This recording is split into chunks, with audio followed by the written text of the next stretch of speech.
Muthoot finance கம்பெனியோட Q3 results வந்து வெளிய வந்திருக்கு. அந்த ரிசல்ட்ஸ் எப்படி இருக்குன்னு சொல்லி செக் பண்ணி பார்ப்போம். நெட் ப்ராஃபிட் வந்து 95% இயர் ஆன் இயர் பேசிஸ்ல வந்து ஏறி இருக்கு. சோ இது ஒரு நல்ல சைனா வந்து இருக்கு. And then quarter on quarter பேசிஸ்ல 10% வரைக்கும் ஏறி இருக்கு. 1300 கோடி ரூபாய் போன வருஷம் நெட் ப்ராஃபிட் பண்ணிருந்தாங்க அப்படின்னா இப்ப 2600 கோடி ரூபாய் நெட் ப்ராஃபிட் வந்து பண்ணிருக்காங்க. நெட் இன்ட்ரெஸ்ட் இன்கம் வந்து 64% வரைக்கும் ஏறி இருக்கு. கன்சாலிடேட்டட் அசெட் அண்டர் மேனேஜ்மென்ட் பார்த்தோம் அப்படின்னா 48% வந்து growth ஆயிருக்கு. லோன் அசெட் அண்டர் மேனேஜ்மென்ட்டுமே 36% வந்து growth ஆயிருக்கு.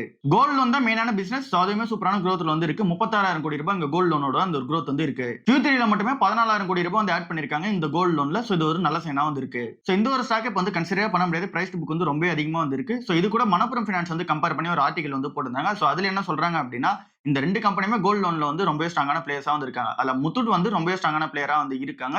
சோ அந்த ஒரு ஸ்டாக் வந்து இன்னும் ஒரு growth-ஆன ஒரு ஸ்டாக்கா தான் வந்து இருக்கு அப்படின்னு சொல்லிட்டு சொல்றாங்க. பிரைஸ் புக் அதிகமா தான் வந்து இருக்கு. பட் ஆனா அதுக்கு ஏத்த மாதிரியான ரிசல்ட்ஸ் வந்து இருக்கு. சோ அந்த ஒரு ரீசனால அது வந்து ஒரு growth ஸ்டாக். சோ அதுல வந்து இன்வெஸ்ட்மென்ட் பண்ணுங்க அப்படின்னு சொல்லிட்டு நிறைய பேர் வந்து சொல்றாங்க. மணப்புரம் ஃபைனான்ஸ்ல என்ன சொல்றாங்க அப்படின்னா பிரைஸ் புக் வந்து 2ல தான் வந்து இருக்கு. சோ இந்த பிரைஸ் அது வந்து டீசென்ட்டான வேல்யூஷன் இருந்தாலுமே இந்த Q3 ரிசல்ட்ஸ் வந்து செக் பண்ணி பார்க்கறாங்க. சோ அதுல கோல்ட் லோன் வந்து 56% வந்து இயர் ஆன் இயர் பேசிஸ் வந்து ஏறி இருக்கு. பட் ஆனா நெட் ப்ராஃபிட் வந்து விழுந்திருக்கு. சோ எதனால அப்படின்னா இம்பைர்மென்ட் லாஸ்னால வந்து விழுந்திருக்கு. அப்புறம் நெட் ஈல்டுமே இந்த கம்பெனிக்கு வந்து விழுந்திருக்கு. சோ இந்த ஒரு ரீசன் எல்லாமே கம்பைன் பண்ணி என்ன சொல்றாங்க அப்படின்னா இங்க முத்தூட் பக்கம் போங்க, மணப்புரம் பக்கம் போகாதீங்க அப்படின்னு சொல்லி சொல்றாங்க. சோ நம்மளோட ஸ்டாண்ட் என்ன அப்படின்னா இந்த ரெண்டு கம்பெனி பக்கமே நம்ம போகாம இருக்குது. இப்போதைக்கு வந்து நல்லதா வந்து இருக்கு. என்ன ரீசனால அப்படின்னா கொஞ்சம் பிரைஸ் வந்து அதிகமா இருக்கு. சோ அதை தாண்டி வந்து இந்த கம்பெனில எந்த ஒரு பிரச்சனையும் கிடையாது. சோ ரெண்டு கம்பெனியுமே குட் கம்பெனியா தான் வந்து இருக்கு. பட் ஆனா இந்த டைம்ல இது வந்து கன்சிடர் பண்ண முடியாது. சோ அதனால நம்ம வெயிட் பண்ணி தான் பார்க்கணும் ரெண்டு கம்பெனியுமே. கோல்ட் அண்ட் சில்வர் இன்னைக்கான நாள்ல பெருசா எங்கேயுமே வந்து ரேலி ஆகல. சோ இருக்கிற பிரைஸ்ல அப்படியே தான் வந்து இருக்கு. கொஞ்சம் வந்து ஸ்லைட்டா வந்து டிராப் ஆயிருக்கு. சோ கோல்ட் அண்ட் சில்வர் வந்து லாஸ்ட் ஒரு 1 வீக்கா பெருசா வந்து அப்பும் ஆகல, பெருசா வந்து டவுன் ஆகல. சோ கோல்ட் வந்து ஒரு செட்டில்மெண்ட்டுக்கு வந்து வந்திருக்கு. சோ இதுக்கு அப்புறமா அப் ஆகுமா டவுன் ஆகுமான்றது இருக்கிற அந்த ஒரு ஜியோபொலிட்டிக்கல் டென்ஷன்ஸ் இருக்கிற அந்த ஒரு எக்கனாமிக் கண்டிஷன்ஸ் வந்து எப்படி இருக்குன்றத பொறுத்து தான் இங்க கோல்ட் அப் ஆகுமா டவுன் ஆகுமான்றது வந்து இருக்கு. சோ நம்மளோட ஸ்டாண்ட் பொறுத்தவரை இங்க கோல்ட் வந்து கன்சிடர் பண்ணிட்டே இருப்போம். ETF ஃபார்மேட்டா இருந்தாலும் சரி, அந்த பிசிக்கல் ஃபார்மேட்டா இருந்தாலும் சரி. நேத்திக்கான நாள்ல ஐடி ஸ்டாக்ஸ் எல்லாமே வந்து விழுந்துச்சு. ஐடி ஸ்டாக்ஸ் தொடர்ந்து இங்க பெங்களூர் ரியாலிட்டி ஸ்டாக்ஸுமே வந்து விழ ஆரம்பிச்சிருக்கு. அதாவது இந்த பெங்களூர் ரியல் எஸ்டேட் ஸ்டாக்ஸுமே வந்து விழ ஆரம்பிச்சிச்சு. என்னென்ன ஸ்டாக்ஸ் அப்படின்னு சொல்லி பார்க்கும்போது prestige estate projects, brigade enterprises, sofa limited இது எல்லாமே வந்து நேத்திக்கான நாள்ல ஒரு 2% வரைக்கும் விழுந்திருக்கு. என்ன ரீசனால விழுந்திருக்கு அப்படின்னா இங்க டெக் ஸ்பெண்டிங் அதிகமா நடக்காம போச்சு. அந்த நீங்க ஏஐ டிஸ்ரப்ஷன்ஸ்னால இங்க ஐடி கம்பெனிஸ்ல அதிகமான ஆட்கள் வரல அப்படின்னா இங்க ரியல் எஸ்டேட் எல்லாமே அடி வாங்க ஆரம்பிக்கலாம். சோ அந்த ஒரு ரீசனால தான் இந்த ஸ்டாக்ஸ் எல்லாமே இங்க ஃபாலோ அப்போ அப்படியே இறங்கிட்டே வருது. சோ இங்க ஐடி டிஸ்ரப்ஷன்ஸ்ன்றது இங்க ரியல் எஸ்டேட் வரைக்கும் கண்டினியூ ஆயிட்டு வருது. பெங்களூர்ல மெயினா வந்து கண்டினியூ ஆயிட்டு வருது. இந்தியன் ஹோட்டல் கம்பெனியோட ப்ராஃபிட் வந்து 51% வந்து ஜம்ப் ஆயிருக்கு. கன்சாலிடேட்டட் நெட் ப்ராஃபிட் வந்து 51% வந்து ஜம்ப் ஆயிருக்கு. இந்த அளவுக்கு ஜம்ப் இருக்கிறதுக்கு பின்னாடி ரீசன் வந்து எக்ஸெப்ஷனல் கெயின் வந்து ஒன்னு இருக்கு. அது என்ன அப்படின்னா இங்க ஜேவியா இந்த ஜிவிகே ஹோட்டல்ஸ்ல வந்து அவங்க ஸ்டேக் வந்து வித்தாங்கல. சோ அதுல இருந்து ஒரு 327 கோடி ரூபாய் வந்து கிடைச்சது. சோ அதனால தான் 50% வந்து நெட் ப்ராஃபிட் வந்து காமிக்க முடிஞ்சிருக்கு. இதை தாண்டி 37 கோடி ரூபாய் இங்க வந்து நியூ லேபர் கோடுக்காக தனியா வந்து ஒதுக்கி வச்சிருக்காங்க. பட் ஆனாலுமே அந்த ஒன் டைம் அந்த ஒரு ஸ்டேக் வித் ரீசனால 327 கோடி ரூபாய் ஆட் ஆகுது. நெட் ப்ராஃபிட் வந்து 51% ஜம்ப்ல இருக்க மாதிரி காமிக்கிறாங்க. ரெவென்யூ 12% வந்து ஜம்ப் ஆயிருக்கு. எபிட்டா சூப்பரா வந்து அப் ஆயிருக்கு. எபிட்டா மார்ஜினுமே சூப்பரா இம்ப்ரூவ்மென்ட் வந்து பண்ணிருக்காங்க. இப்போ நம்ம செக்மெண்ட் வைஸ் ரெவென்யூ வந்து பார்ப்போம். ஏர்லைன் அப்புறம் வந்து இன்ஸ்டிடியூஷனல் கேட்டரிங்கோட பிசினஸ் வந்து 17% வந்து ஜம்ப் ஆயிருக்கு. நியூ பிசினஸ் வந்து 31% வந்து ஜம்ப் ஆயிருக்கு. ஹோட்டல் செக்மெண்ட் ரெவென்யூ வந்து 2500 கோடி ரூபாய் வந்து டச் பண்ணிருக்கு. எபிட்டா சூப்பரா வந்து இருக்கு. இந்த கம்பெனி 32 ஹோட்டல் வந்து இந்த ஃபினான்ஷியல் இயர் 2026ல திறக்கிற பிளான்ல வந்து இருக்காங்க. அடுத்த வருஷம் 40 ஹோட்டல் வந்து திறக்கிற பிளான்ல வந்து இருக்காங்க. கம்பெனி டெப்ட் ஃப்ரீ கம்பெனியா வந்து இருக்காங்க. 3900 கோடி ரூபாய் கேஷ் வந்து ஃப்ரீயா வந்து இருக்கு இந்த கம்பெனி கிட்ட. சோ இது வந்து இந்த மோர் அக்விசிஷன் பண்றதுக்கான ஒரு சான்சஸ் வந்து இருக்கதா வந்து சொல்றாங்க. சோ ஓவரால் இந்தியன் ஹோட்டல்ஸ் கம்பெனியோட அந்த ரிசல்ட்ஸ் வந்து சூப்பரா இருக்கு.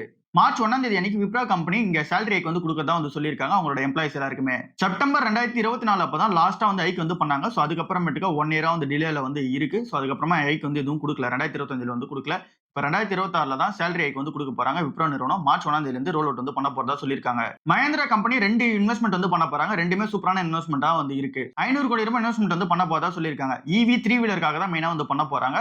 சோ இந்த EV 3 வீலர் செக்மெண்ட்டை பொறுத்தவரை 39% மார்க்கெட் ஷேர் வந்து இவங்க கிட்ட இங்க ரைஸ் ஆயிருக்கு. சோ அந்த ஒரு மார்க்கெட் ஷேர் அடுத்த லெவல் எடுத்துட்டு போறதுக்காக இந்த இன்வெஸ்ட்மென்ட் இருக்குன்னு சொல்லிட்டு சொல்றாங்க. யூடோ இ-ரிக்ஷான்னு சொல்லிட்டு ஒன்னு லான்ச் பண்ணிருக்காங்க. இது வந்து இந்த L5 செக்மெண்ட் இங்க EV 3 வீலரா வந்து இருக்கு. 200 கிலோமீட்டர் ரேஞ்சுக்கு ரியல் வேர்ல்டுலயே வந்து இதுக்கான அந்த ஒரு மைலேஜ் இருக்கும் அப்படின்னு சொல்லிட்டு சொல்றாங்க. 3.5 லட்சம் ரூபாய் வண்டியோட பிரைஸா வந்து இருக்கு. 11 கிலோவாட் பேட்டரி வந்து உள்ள இருக்கு. சோ இந்த மாதிரியான ஸ்பெசிபிகேஷன்ஸோட இந்த ஒரு வண்டி வந்து வருது. சோ ப்ரொடக்ஷன் கெபாசிட்டியை 2 லட்சம் வண்டியை ஆனுவலுக்கு வந்து இன்க்ரீஸ் பண்றதுக்கான பிளான்ல வந்து இருக்காங்க. சோ கஸ்டமர் வந்து ப்ரிஃபர் பண்ணிக்கலாம். இங்க பேட்டரி ஓன் பண்ணிக்கலாமா இல்ல அப்படின்னா பேட்டரி சர்வீஸ் மாடலா எடுத்துக்கலாமா சொல்லிட்டு கஸ்டமர் ப்ரிஃபர் பண்ணிக்கலாம் அப்படி சொல்லிட்டு சொல்றாங்க. 196 கோடி ரூபாய் இங்க சென்னையில வந்து இன்வெஸ்ட்மென்ட் வந்து பண்ண போறாங்க. அவங்களோட R&D ஃபெசிலிட்டிக்காக இன்வெஸ்ட்மென்ட் வந்து பண்ண போறாங்க. சோ R&D ஃபெசிலிட்டில இன்வெஸ்ட்மென்ட் பண்றாங்க அப்படின்னா நெக்ஸ்ட் ஜென் ப்ராடக்ட் என்ன அப்புறம் இங்க புது இனோவேஷனான ப்ராடக்ட் வந்து என்ன எடுத்துட்டு வரலாம்னு சொல்லிட்டு 196 கோடி ரூபாய் சென்னையில வந்து இன்வெஸ்ட்மென்ட் வந்து பண்ண போறாங்க. சோ மஹேந்திரா அவங்களோட இன்வெஸ்ட்மென்ட் ஜர்னியை கரெக்டா வந்து பண்ணிட்டு இருக்காங்க. நாட்கோ ஃபார்மா கம்பெனியோட Q3 ரிசல்ட்ஸ் வந்து எப்படி இருக்கு அப்படின்னு சொல்லி செக் பண்ணி பார்ப்போம். இங்க நெட் ப்ராஃபிட்டை பொறுத்தளவுல 14.3% இயர் ஆன் இயர் பேசிஸ்ல வந்து ஏறி இருக்கு நெட் ப்ராஃபிட். போன வருஷம் 132 கோடி ரூபாய் அப்படின்னா இப்போ 150 கோடி ரூபாய்க்கு மேல வந்து நெட் ப்ராஃபிட் வந்து பண்ணிருக்காங்க. இந்த ஒரு 9 மந்தோட ப்ராஃபிட் ஆஃப்டர் டாக்ஸ் பார்த்தோம் அப்படின்னா 1140 கோடி ரூபாய் இங்க ப்ராஃபிட்டா வந்து பாத்துருக்காங்க. ரெவென்யூ வந்து 36% வந்து ஏறி இருக்கு. சோ இது ஒரு நல்ல சைனா வந்து இருக்கு. வந்திருக்கு. டோட்டல் கன்சாலிடேட்டட் இன்கம் பார்க்கும்போது 704 கோடி ரூபாய் வந்து பண்ணிருக்காங்க. எக்ஸ்போர்ட் ஃபார்முலேஷன் பிசினஸ் தான் இந்த கம்பெனிக்கு வந்து growth-ஆ வந்து லீட் பண்ணி எடுத்துட்டு போயிருக்கு. 400 கோடி ரூபாய்க்கு மேல வந்து இங்க எக்ஸ்போர்ட் ஃபார்முலேஷன்ஸ்ல வந்து ஜெனரேட் வந்து பண்ணிருக்காங்க. 100 கோடி ரூபாய்க்கு மேல வந்து இங்க டொமஸ்டிக் ஃபார்முலேஷன்ஸ்ல ஜெனரேட் வந்து பண்ணிருக்காங்க. ஏபி ரெவன்யூ வந்து சூப்பரா growth ஆயிருக்கு. 64 கோடி ரூபாய் இங்க வந்து ரெவன்யூ வந்து மேக் பண்ணிருக்காங்க. அண்ட் தென் இங்க கிராப் ஹெல்த் சயின்சஸோட ரெவன்யூ பொறுத்தல 28 கோடி ரூபாய் ரெவன்யூ வந்து மேக் பண்ணிருக்காங்க. கம்பெனி வந்து ₹1.50 வந்து டிவிடெண்ட் அனௌன்ஸ்மென்ட் வந்து பண்ணிருக்காங்க. இதுக்கான ரெக்கார்ட் டேட் வந்து பிப்ரவரி 18ஆம் தேதி வந்து வச்சிருக்காங்க. சோ இன்னைக்கான நாள்ல இந்த ஸ்டாக் வந்து நல்ல ரீசன்ஸ் இருந்தாலுமே இங்க மார்க்கெட்ல இறக்குனாங்க அப்படின்னா 1-2ன்ற மாதிரி நம்ம வந்து கன்சிடர் பண்ணிப்போம். இந்த கம்பெனி இவங்களோட சப்சிடியரி இங்க சைல்ட்ல வந்து இன்கார்பரேட் பண்றதுக்காக $3 லட்சம் வந்து இன்வெஸ்ட்மென்ட் வந்து பண்ண போதா சொல்லிருக்காங்க. அப்புறம் இந்த கம்பெனியோட இங்க மேனேஜ்மென்ட் பொறுத்தல சிஎம்டி அப்புறம் சிஇஓ சோ இவங்க ரெண்டு பேருமே திரும்ப வந்து ரீஅப்பாயின்மென்ட் வந்து பண்ணிருக்காங்க. சோ இது எல்லாமே இந்த கம்பெனிக்கு ஒரு நல்ல சைனா வந்திருக்கு.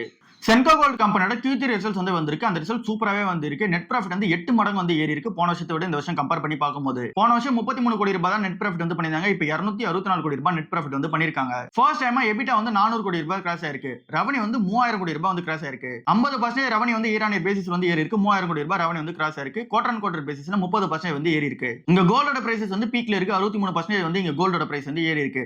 சோ இந்த கம்பெனியை பொறுத்தல இங்க வால்யூம் growth வந்து கம்மியா தான் வந்திருக்கு. பட் ஆனா வேல்யூ growth சூப்பரா இருக்கு. அதாவது இங்க கோல்ட் வாங்குற கஸ்டமர்ஸோட எண்ணிக்கை வந்து கம்மியா இருக்கு. பட் ஆனா இங்க கோல்டோட பிரைஸ் ஏறின ரீசனால வேல்யூ வந்து அதிகமா இருக்கு. எபிட்டா வந்து சூப்பரா ஜம்ப் ஆயிருக்கு. எபிட்டா மார்ஜினுமே சூப்பரா இம்ப்ரூவ்மென்ட் வந்து பண்ணிருக்காங்க. ஒரு நாளைக்கு 100 டிசைன்ஸ் வந்து இங்க வந்து லான்ச் பண்ணிட்டே இருக்காங்க. இவங்களோட ஹவுஸ் ஆஃப் டிசைன் கீழ அண்ட் தென் இந்த கம்பெனில இங்க ரெவன்யூ ஜெனரேட் பண்றதுல 42% இங்க ஓல்டு கோல்டு வந்து இங்க எக்ஸ்சேஞ்ச் வந்து பண்ணுவாங்கல. சோ அதுவுமே வந்து 42% கான்ட்ரிபியூஷன் பண்ணுது இவங்களோட ரெவன்யூல. சோ இந்த ஒரு ரிசல்ட்ஸ் இந்த கம்பெனிக்கு சூப்பராவே வந்திருக்கு.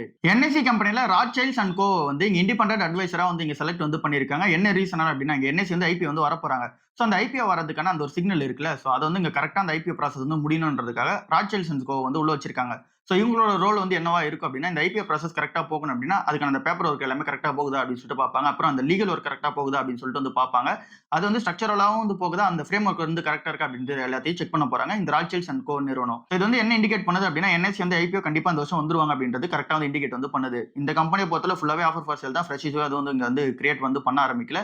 ஏற்கனவே இருக்கிற ஸ்டேக் ஹோல்டர்ஸ் தான் வந்து ஸ்டேக் வித்துட்டு வெளியே போக போறாங்க. சோ அதனால இந்த கம்பெனி பக்கம் நம்ம பார்த்து தான் கன்சிடர் பண்ணோம். இங்க லிஸ்டிங் இருக்கா அப்படின்னு சொல்லிட்டு இங்க வரும்போது வந்து செக் பண்ணுவோம். EV 3 வீலர் செக்மெண்ட்ல இங்க ஈலர் மோட்டார்ஸ்னு சொல்லிட்டு ஒரு கம்பெனி இருக்கு. சோ இந்த ஒரு கம்பெனில இங்க ஹீரோ மோட்டார்ஸ் வந்து அதிகமா இன்வெஸ்ட்மென்ட் வந்து பண்ணி வச்சிருக்காங்க. 36% ஸ்டேக் இவங்க கிட்ட தான் வந்து இருக்கு. ரீசெண்டா ஒரு 500 கோடி ரூபாய் கூட வந்து ஒரு 270 கோடி ரூபாய் இன்வெஸ்ட்மென்ட் வந்து பண்ணிருக்காங்க. சோ இந்த ஒரு ஈலர் மோட்டார்ஸோட அந்த ஒரு சேல்ஸ் பொறுத்தல 9% வந்து ஏறி இருக்கு. சோ இவங்க எந்த ஒரு பிசினஸ்ல இருக்காங்க அப்படின்னா இந்த EV 3 வீலர் செக்மெண்ட் இருக்குல்ல. சோ அந்த பிசினஸ்ல இருக்காங்க ஈலர் மோட்டார்ஸ்ன்ற கம்பெனி. பட் ஆனா இது இவங்களோட காம்படிஷனோட ரொம்பவே வந்து கம்மியான ஒரு சேல்ஸ் அப்பா தான் வந்து இருக்கு. பஜாஜ் ஆட்டோல 40% வந்து சேல்ஸ் வந்து அப் பண்ணிருக்காங்க. 70,000 வண்டி வந்து வித்திருக்காங்க. சோ 70,000 வண்டி இங்க பஜாஜ் ஆட்டோ விக்கும்போது இந்த கம்பெனி வித்திருக்குது வெறும் 3,900 வண்டி தான் வந்து வித்திருக்காங்க. சேல்ஸ் வந்து எவ்வளவு பர்சன்டேஜ் அப்பா இருக்கு அப்படின்னா வெறும் 9% தான் வந்து அப்பா இருக்கு. டிவிஎஸ் மோட்டார்ஸ்மே 23,000 வண்டி வந்து வித்திருக்காங்க. சோ இந்த EV 3 வீலர் செக்மெண்ட்ல இவங்களோட பிரசன்ஸ் வந்து கொஞ்சம் கம்மியா தான் வந்து இருக்கு. சோ இவங்க என்ன பிளான் பண்ணிருக்காங்க அப்படின்னா இந்த 4 வீலர் கார்கள் வந்து இங்க மூவ் பண்ணலாம் அப்படின்னு சொல்லிட்டு வந்து பிளான் பண்ணி வச்சிருக்காங்க. இங்க டீலர்ஷிப் தான் இருக்கிறதுல ஒரு பெரிய பிரச்சனையா வந்திருக்கு. இதில் தான் பஜாஜ் ஆட்டோவும் டிவிஎஸ் மோட்டாரும் வந்து ரொம்ப ஸ்ட்ராங்ல வந்து இருக்காங்க. எக்ஸாம்பிளுக்கு இங்க பஜாஜ் ஆட்டோ பார்க்கும்போது 850க்கும் மேல டீலர்ஷிப் வந்து வச்சிருக்காங்க இங்க இந்தியா லெவல்ல. இதே நம்ம ஈலர் மோட்டார்ஸ்க்கு பார்த்தோம் அப்படின்னா 100க்கும் கம்மியா தான் வந்து ஷோரூம்ஸ் வந்து இருக்கு இந்தியா லெவல்ல. இங்க ஹீரோ மோட்டார்ஸ் கப் இன்வெஸ்ட்மென்ட் பண்ணிருக்குது எப்படி இந்த கம்பெனிக்கு கை கொடுக்கும் அப்படின்றது ஒரு क्वेश्चन மார்க்கா வந்து பேசியிருக்காங்க. சோ இது வந்து ஒரு அப்டேட்டா வந்து இருக்கு. சோ ஓவராலா இதுதான் இன்னைக்கான மார்க்கெட் நியூஸா வந்திருக்கு. சோ நாட்கோ கம்பெனி இன்னைக்கான நாள் என்ன பண்றாங்க அப்படின்னு சொல்லிட்டு பார்த்துட்டு 1-2ன்ற மாதிரி வந்து கன்சிடர் பண்ணிக்கங்க. அண்ட் தென் ஐடி ஸ்டாக்ஸ் வந்து விழுந்துச்சு அப்படின்னா சோ அதையுமே 1-2ன்ற மாதிரி வந்து கன்சிடர் பண்ணிக்கங்க. சோ இதுதான் இன்னைக்கான ஓவரால் வீடியோவா இருக்கு. அடுத்த வீடியோல சந்திப்போம். பாய்.